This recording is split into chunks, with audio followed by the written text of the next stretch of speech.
And in this session, we will be launching this book.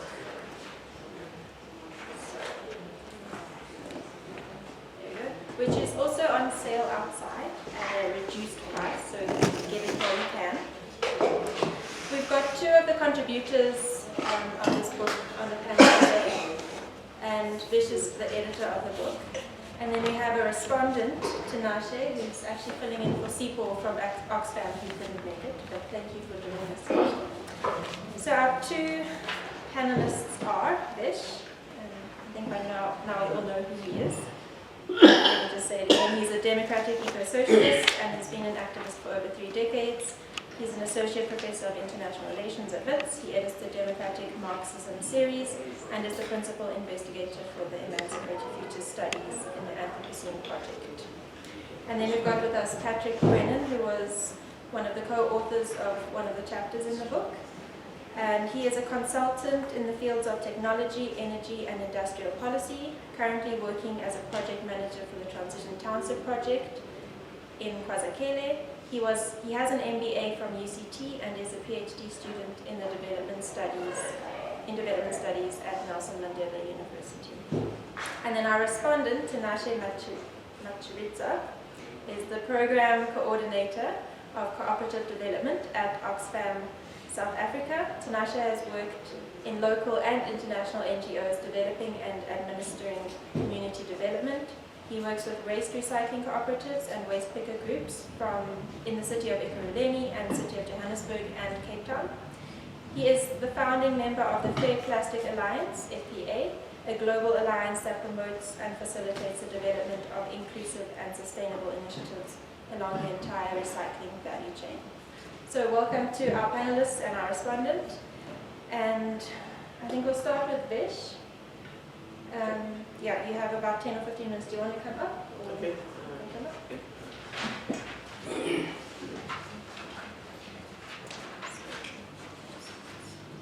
So, the solidarity economy agenda and focus has been central to COPAC's journey in the South African context.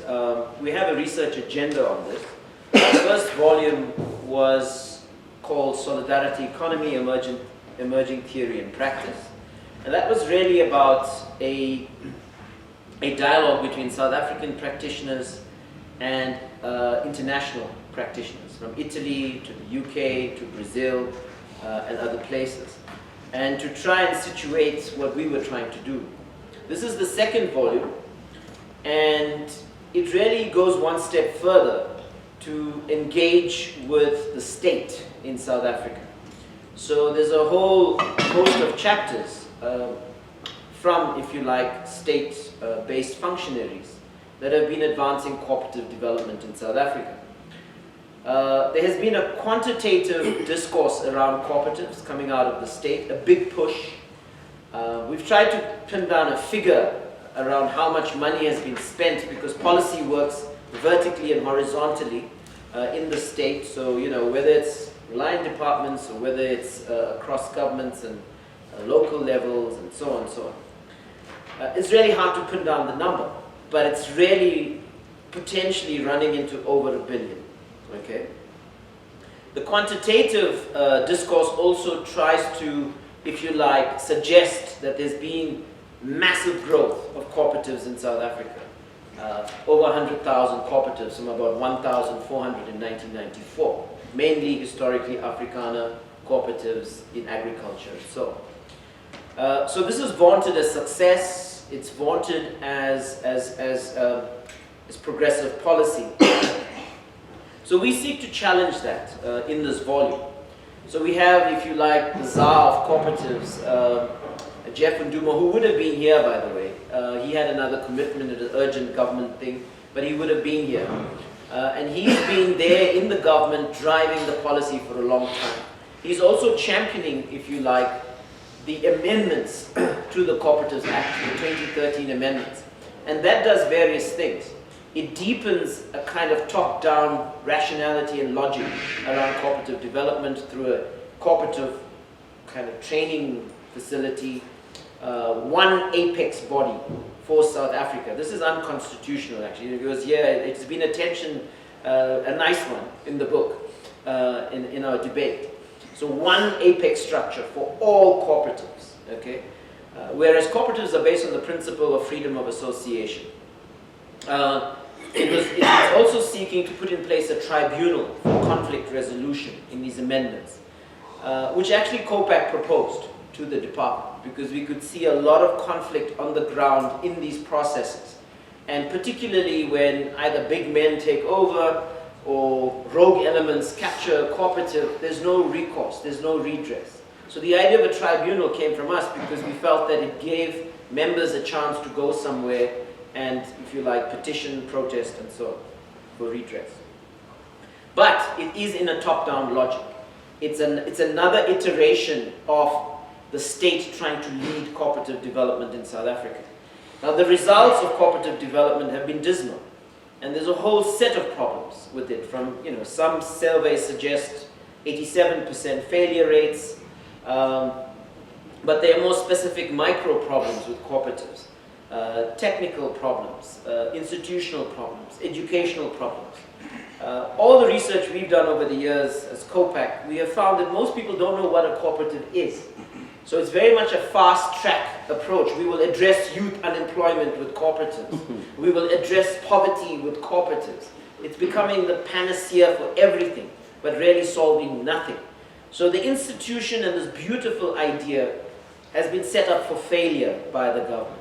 And so there's a nice sharp tension in the book. The other chapter is by David de Jong and McClintosh, Kusingile, and they're looking at cooperative banks in South Africa. Now this is a very, very important piece of democratic systemic reform. So yes, the Communist Party had a campaign around democratizing the financial sector. Some of us were pushing for transformation of the regulatory system in other ways.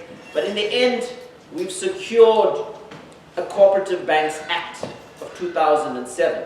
It allows us to democratize the financial system. So this chapter sets out that framework, what has been happening, what are the challenges, and so on. Imagine, so there were debates around this, and I served on the Cooperative Banks Development Agency Board for about 6 years.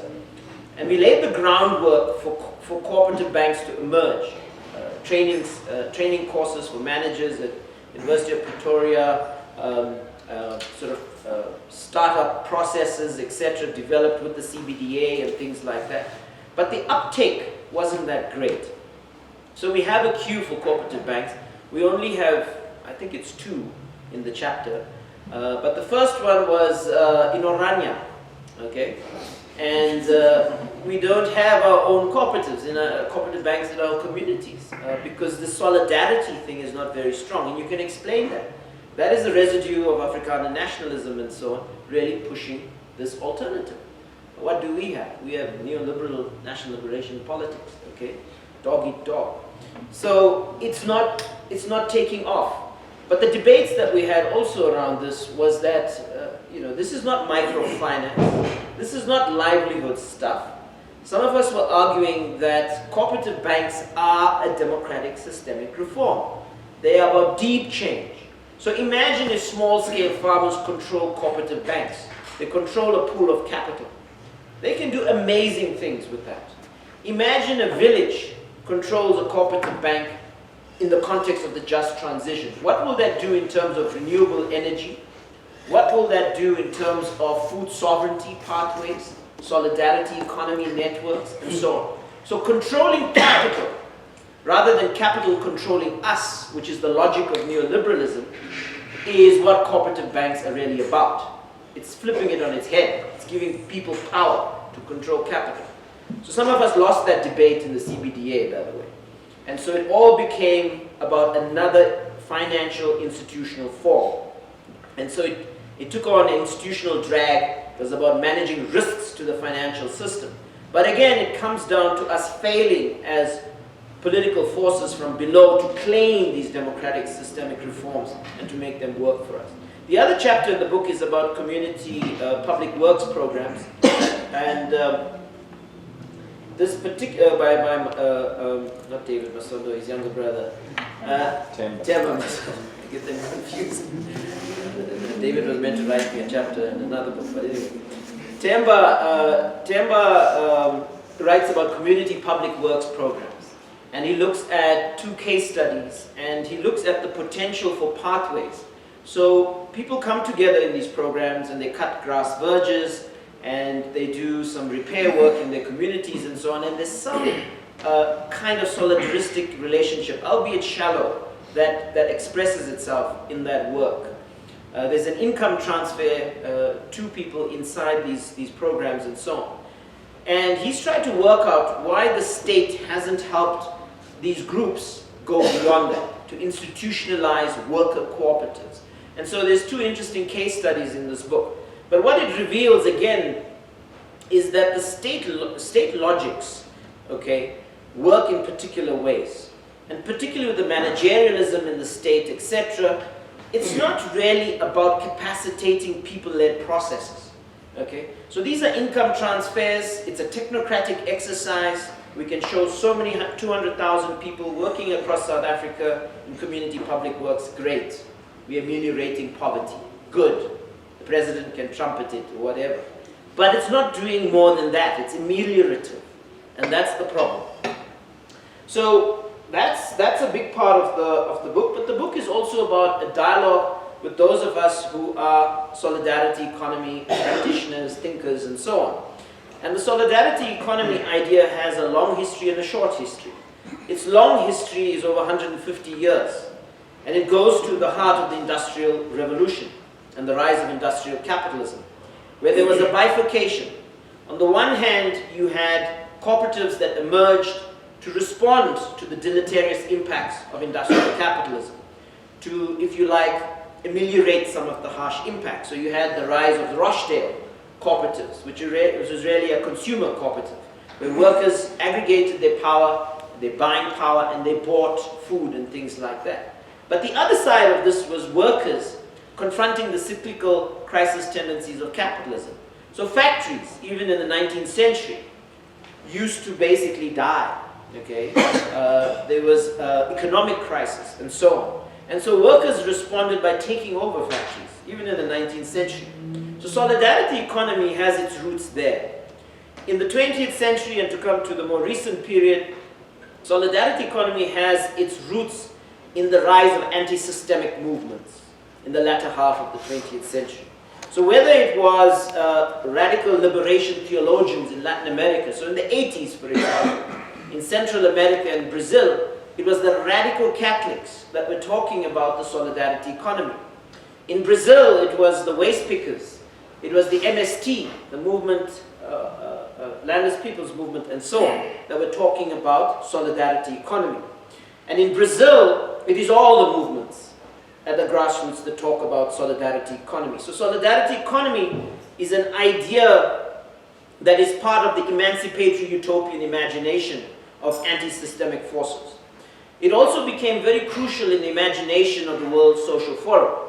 And Michelle and I are working on a 3rd book, which is really about looking at these international examples. I'm trying to theorize that. But what is interesting was sitting at some of the World Social Forums and learning about other experiences. So in Peru, there's a very interesting one. In the United States, so by the way, a lot of the COPAC books on solidarity economy gains a lot of currency in the US context because there's some amazing grassroots movements in the US that are really trying to look for alternatives.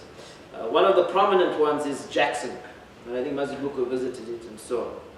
So solidarity economy is traveling into various local spaces, local frontline struggles, etc.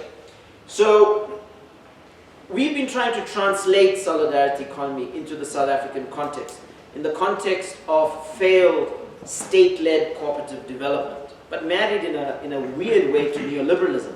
So you expect these cooperatives to be competitive enterprises, okay? And starting from a very low base, so you're really setting them up for failure, basically. So we departed, despite all the work we did around promoting cooperatives in South Africa, COPAC departed from supporting sort of a cooperative thrust that we were crucially involved in promoting. And instead, we started working on the solidarity economy, at least from 2007, more and more, and developed a critique of the state approach, and also started to think about our practice in places like Ivory Park, our relationship with waste pickers, with the unemployed people's movements, with community-based organizations like Intinga and others, around how do we develop a solidarity economy approach. And here there wasn't a formula. Solidarity economy is a contingent idea, in the sense that it's an idea that is determined by practice. It is informed by an emancipatory utopian desire to have a different production system, a different consumption system, and a different way of life. But it is something that we build through our practice. So you might start with a garden, and you might end up with a food sovereignty system feeding your entire community. Okay? And it might even go beyond that, where you control capital. It might even go beyond that, where you have democratic energy, and so on and so on. So it's about building a logic, a transformative logic from below. So Chris Dunn spoke about 1917. And my generation of Marxists and leftists are very clear. If you are going to move forward in the 21st century, the crucial lesson from 1917, in our view, is you must build from below. You must build the capacity of the people to be the subjects of history, to lead change. And that's at the heart of the solidarity economy idea. Okay. So, we've been trying to translate, and so the book features various pathways as well. So there's a chapter on Fingerprint Cooperative. Fingerprint Cooperative is one of the oldest worker cooperatives in South Africa. And those workers in Elsie's River, by the way, I don't know if you know them, Imran, they have developed this cooperative over 30 years and innovated on the worker cooperative model. They have their reserve funds, they have about R1 million in it when I interviewed them. They handle the counter-cyclical stuff that happens in the economy, and so on and so on. And they're still running strong. There's a great chapter by Jane on ethical cooperative, which is a failed example of a consumer cooperative trying to network small-scale farmers, but she can say more about it. The other chapter is by Andrew, and Andrew's chapter is about a cooperative, a farming cooperative that was spawned by Sibanye, right? One of the gold mining corporations in partnership with the local government. And essentially, Andrew's argument is that this cooperative really never find its autonomous impulse. It was really a top-down thing, but also never fitted into, if you like, a framework in which people could decide what kind of food production they did and for whom. Okay? This was all about producing for Woolworths and other supermarkets, etc. Yet there was hunger in the households of those worker owners, in their communities, etc., etc. So, I mean, the idea is that commercial agriculture frees you and it emancipates you, right? But here, Andrew is showing that it never worked. There's also other cases, which Patrick will talk to, and I'll talk to his chapter. But finally, just to say that at the heart of the book, and to conclude, is a perspective around how we think about the state. And the state is important. So if the 2005 Cooperative Act was really implemented, it would have set up a national forum for cooperatives. And some of us would have been there. And we would have been shaping that intersection with the state, not intersectionality, but the intersection with the state, and ensuring that the state doesn't intrude and seek to control what's happening from below. But that wasn't implemented, actually. So the idea of working with the state is crucial in the context of securing democratic systemic reform, using it to enable conditions for us from below to change patterns of production and consumption and ways of life. But it's also about being against the state when we have to be against the state. And right now we are against the state in this book around it wanting to control the next wave of cooperative development. And to be beyond the state. And to be beyond the state in terms of us building our pathways from below. There are challenges that come with this as well. Thank you.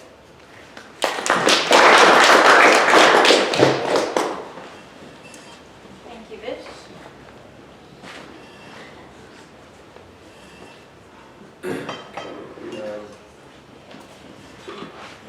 Just in the interest of transparency, I should add that in addition to being a consultant for the last couple of years before I joined this project, I was also in the SACP and the ANC for over a decade. And this project it's the brainchild of the Mandla Collective, which is an organization based in KwaZakhele, Port Elizabeth. And an alliance between the Mandla Collective and the Department of Development Studies established the Transition Township, which I want to talk about. So, the project's been going for about 4 years, since 2016. And the chapter in the book actually deals with the first 2 years. And my presentation is actually going to focus on what's happened since then a lot. But I'll just go through some of the history of how we got to where we are.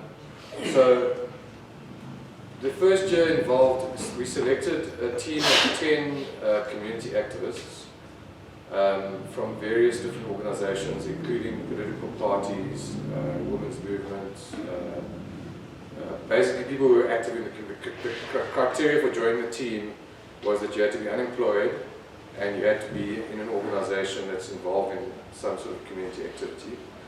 And so the people in the team, their political affiliations range from EFF to Communist Party, ANC, known from the DA, strangely enough.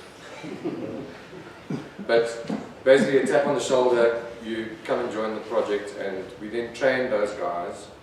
So, and just to give you an idea of who they are, they range in age from 22 to 68, roughly half men and women. And education levels, one person had a degree, and some people only had standard 2. So it was a very diverse kind of group in that sense. And what we did is we trained them to be able to use computers, to write reports, to do research, to use spreadsheets, to do feasibility studies, etc., amongst other things. And they then, a lot of the work that I'm going to present to you now, the results that I'm presenting, is actually the results that they produced in the various different reports that came out. So the first year was really about training them, and then doing quite a detailed community consultation in the township, and they then prepared feasibility studies in renewable energy, food production, cultural industries. And at the end of that year, we then decided to pursue a pilot project, okay, which then has taken the last 3 years to get that together. So, let me give you an overview of what we're talking about. So this is KwaZakhele.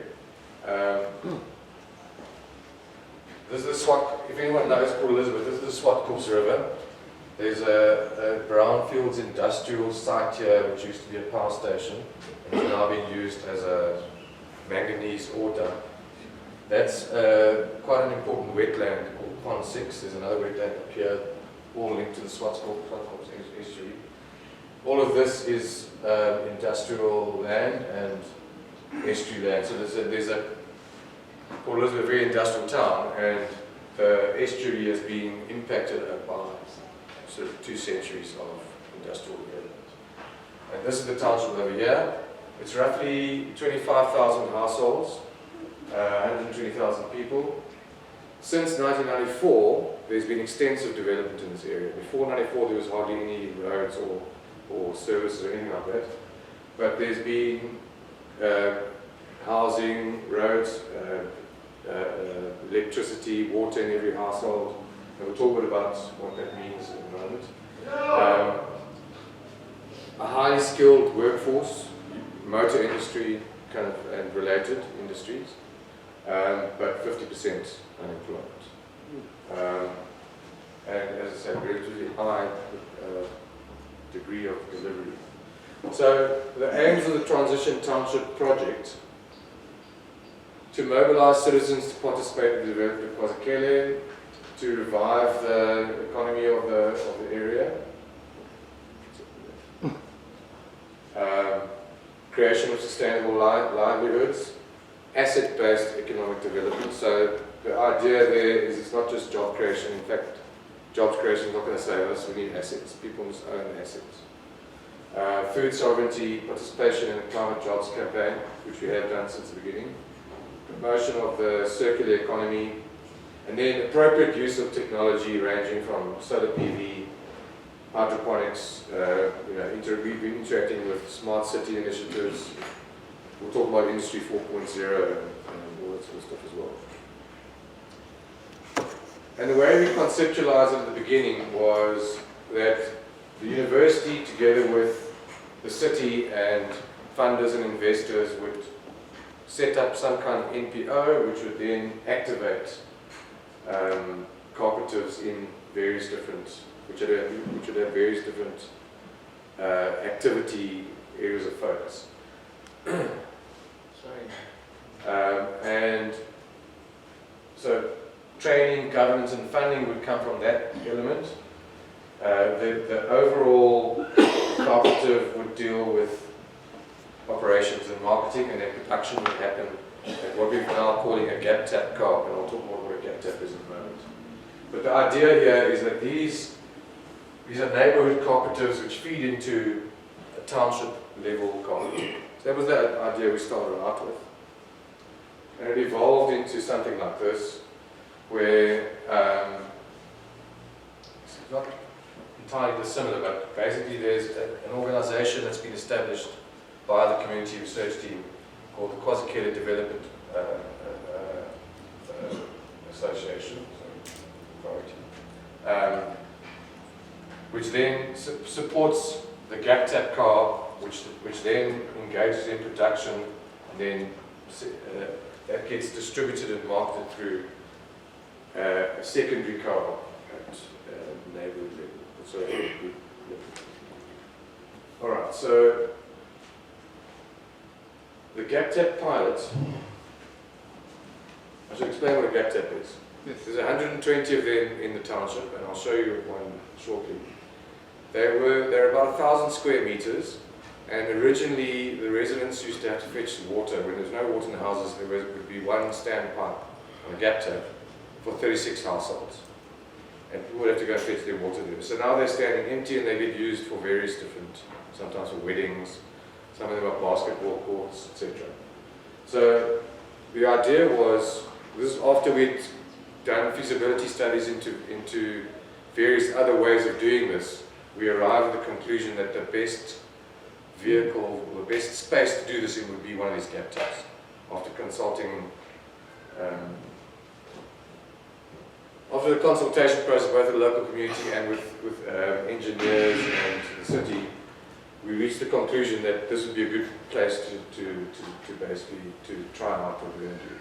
So the idea is that it's open to membership. The co-op is open to membership of anybody in the surrounding households. It's generating solar electricity that will be sold into the grid, and then crops that will be sold in local markets, and then also recycling of waste. We did quite a detailed investigation of cooperatives, and we interacted with COPAC, and we did a case study in Monaghan. So the idea is that it's extreme democracy along those lines. Okay, so this is the detail of the pilot. I won't spend too much time on that. What happened was the team went in then and selected a particular gap tap, which was close to one of the development nodes of the area, and had easy access to the electrical grid. So if we want to sell it into the grid, we'll be able to do that. There's a substation on. This is a photograph of the space, and there's a substation you can see there. So this is what it looks like from the air, and these are the households surrounding it. That's this electrical substation, and this is the open space. And what we did was we did a detailed feasibility on that space, and we approached the city and said, can we use the space? And interestingly enough, the ANC and DA administration, all of them agreed that we could do that, but getting them to give us official permission took It's now 3 years, and they still haven't got the permission. So we, in fact, we've moved on to we've taken the space with a temporary structure, which we are technically allowed to do, but as an indication of, oh, okay, okay. All right, so we did a detailed household survey, and the important thing to note here is ownership of the properties, which is sitting at around about 97%. This is the households that are receiving assistance to the poor and free basic electricity, so it's 75% of households are receiving support from the state. 52% unemployment.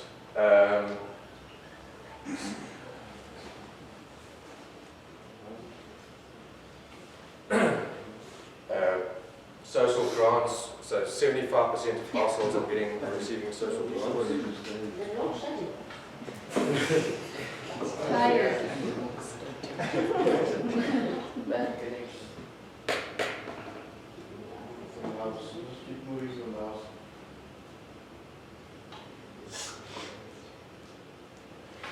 And this is the important one. Okay, so this is the distribution of household income, and this just shows you what we're dealing with here.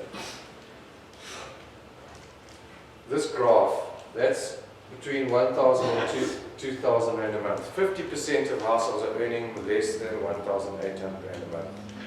The average is 2,500 rand.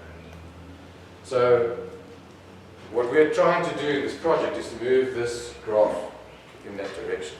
Okay? And we think we can do it. This just shows you things like appliances and etc. Alright, so I'll speed through some of this so we can make it available to people.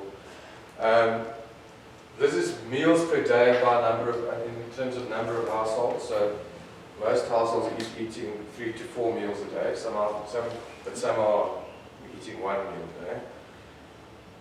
This is interesting. 7 days a week, 45% of households are consuming vegetables. So there's already a vegetable consumption going on, which we were kind of surprised by. And there's a reason for that, which we'll show you shortly. We went through a detailed design process. I'm not going to go through the detail of this, but this is the result of that design process, and we'll talk about that again in a moment. But it's a production system, which we're not going to be able to implement in this round of it. We're going to test aspects of it. But it includes vegetable tunnels, there's a learning center, there's 2 stories of containers with various different activities going on, water collection, etc. This was all designed by the community, by the co-op themselves. We had an architect come and assist them to do that. Alright, so this is the detail of the production what the potential can have. This is a program called Helioscope, and the team basically used Helioscope to estimate what that 1,000 square meters could produce in terms of energy with solar PV. And it's 107,000 kilowatt hours per annum, which we can sell to the city for around about R1.40 under the current city administration. So 140,000, that could be translated into roughly 150,000 rand. It could go to the car.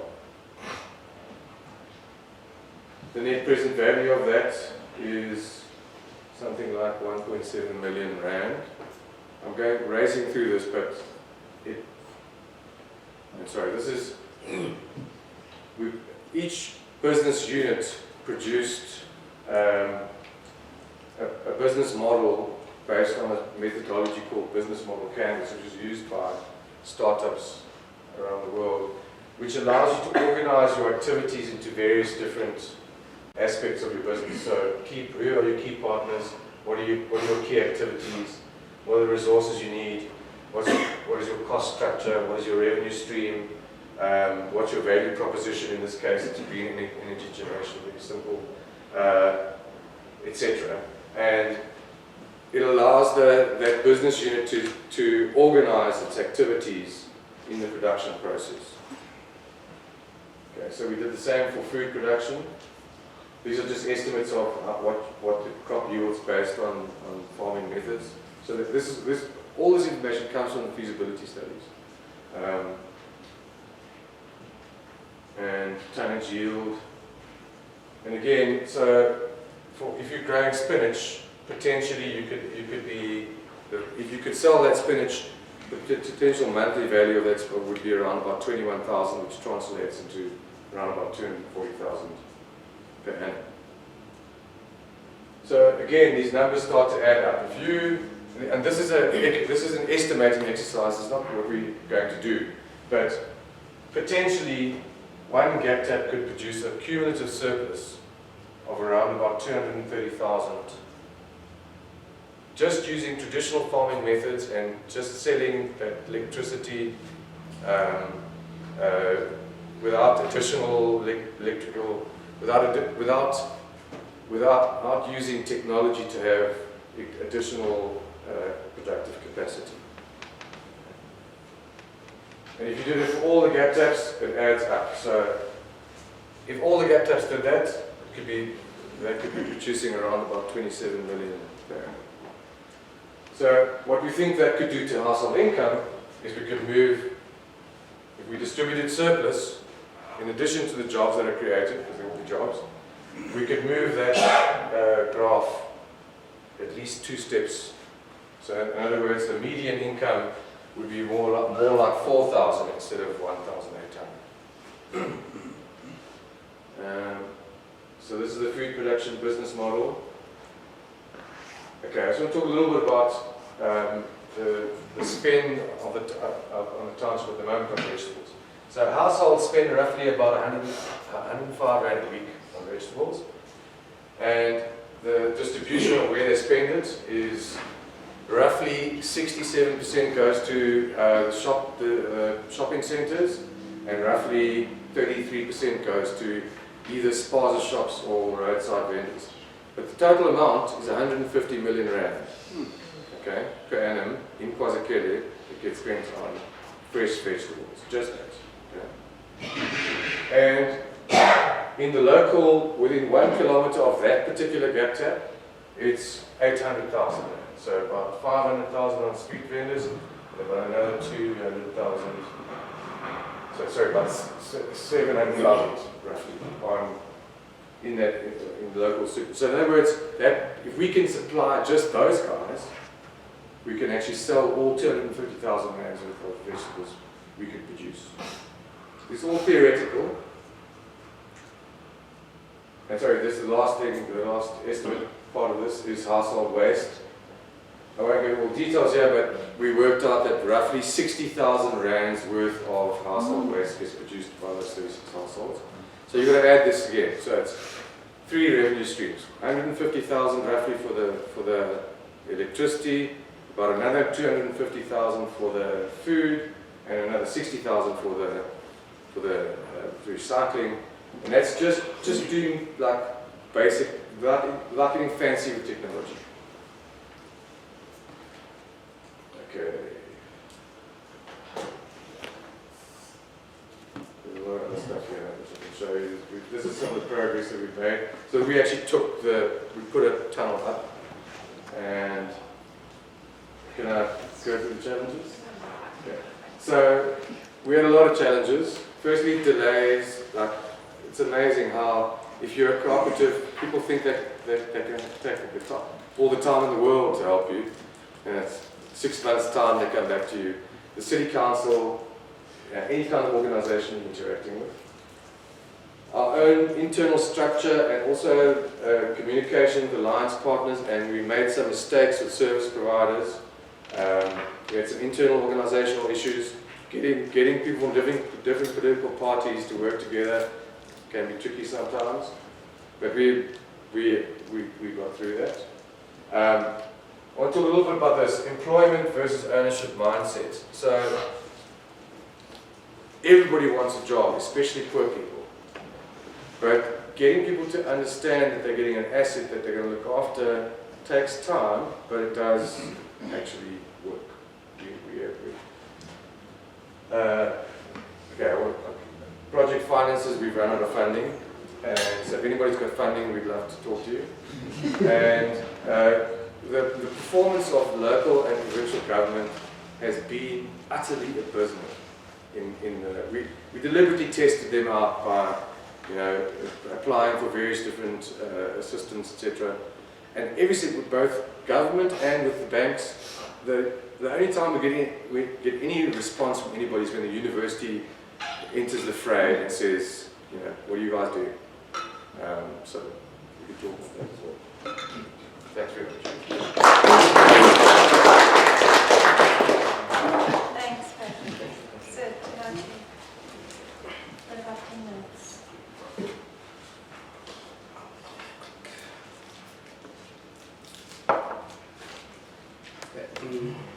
Thank you very much.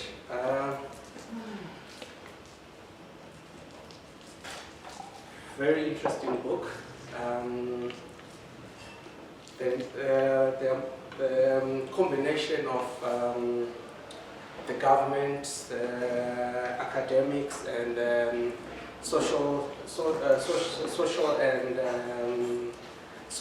social solidarity economy activists that have come together to put these chapters.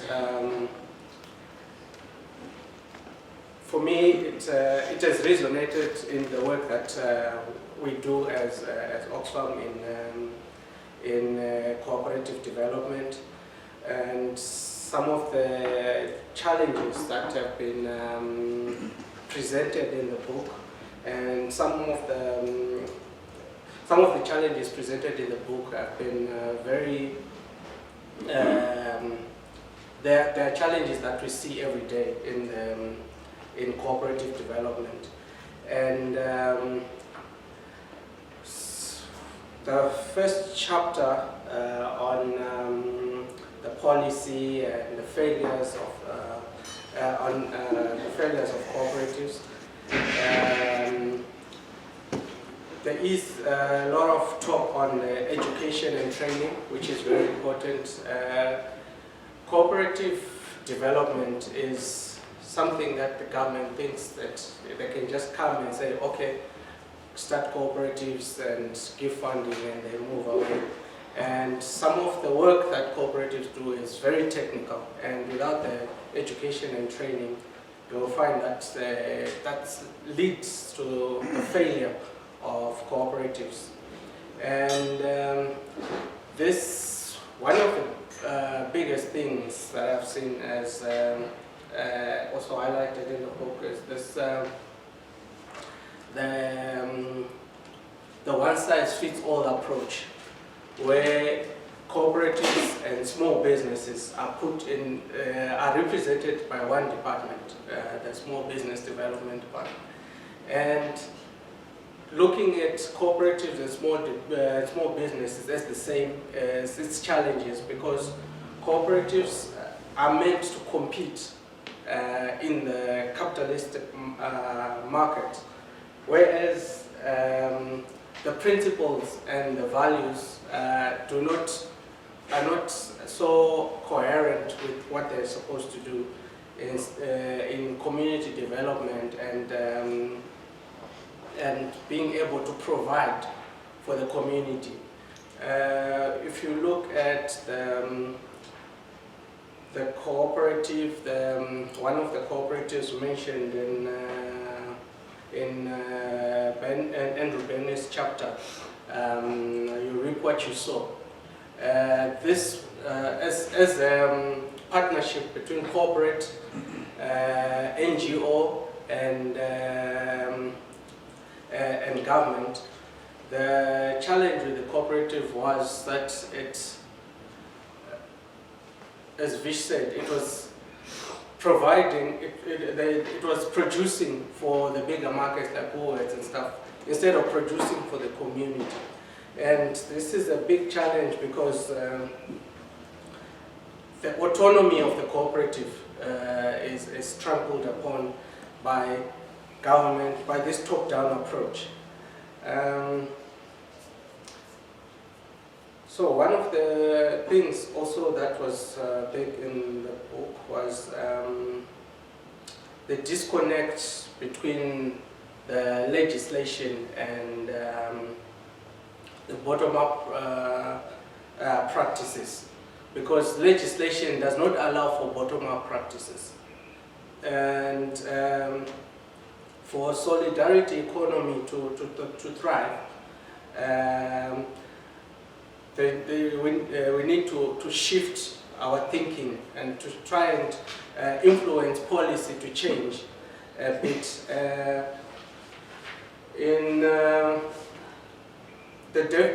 One of the definitions that Vish of solidarity economy by Vish as a collective humanist approach or a collective humanist response and democratic alternative from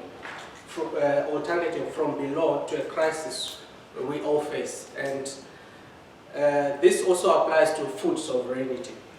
If you look at the ethical co-op concept, so it's a humanistic approach, because in our communities there is poverty, unemployment and hunger, and all these challenges needs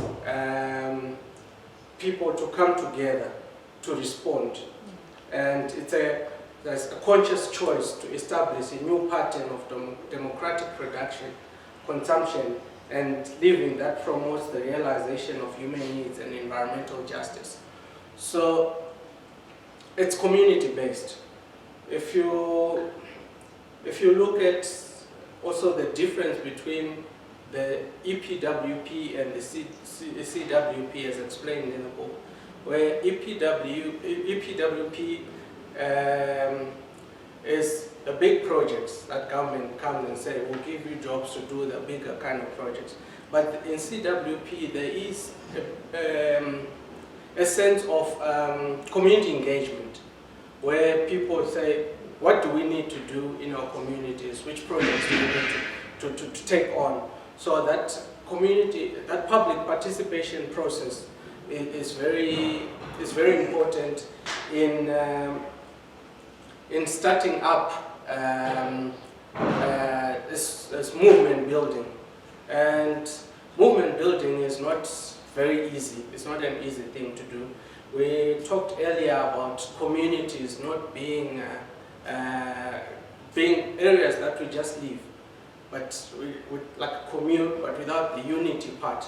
So how do we build that social fabric where people have to work together and come up with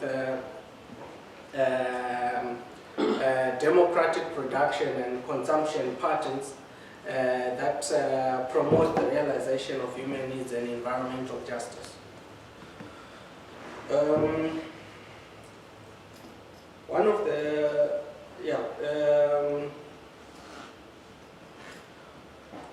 of the interesting thing about the ethical co-op and the capitalistic food system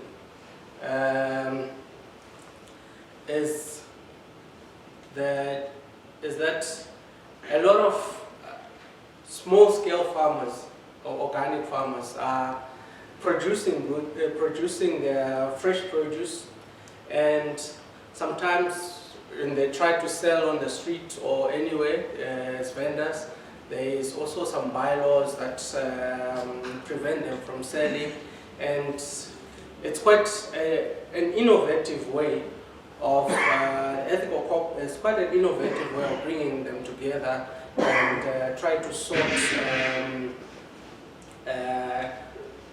consumers online who are also into ethical food production. This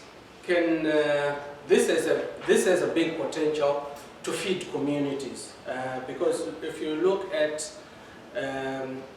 how many people are going hungry, the numbers are quite large, talking about 14 to 18 million people going hungry,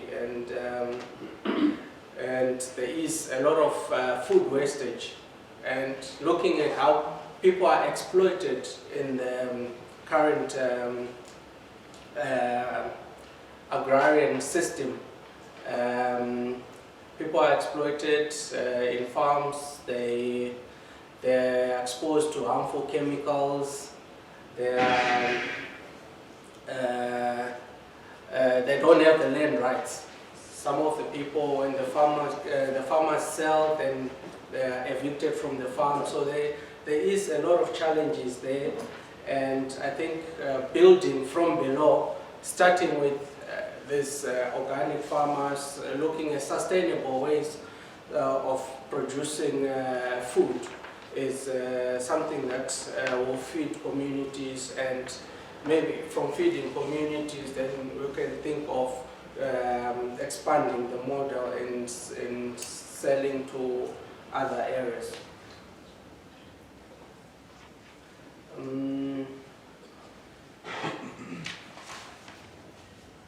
So just about the transition town,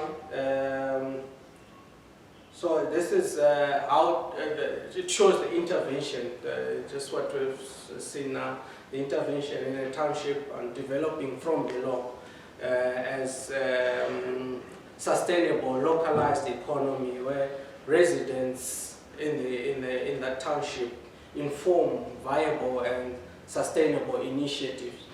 So in terms of building from below, we've seen a lot of examples where it's working, and it's not going to be an easy road. It takes time, but the movement building needs to start now, and from the practitioners that are here and the communities that we work in, we need to find ways to mobilize and build this solidarity economy from below. Thank you.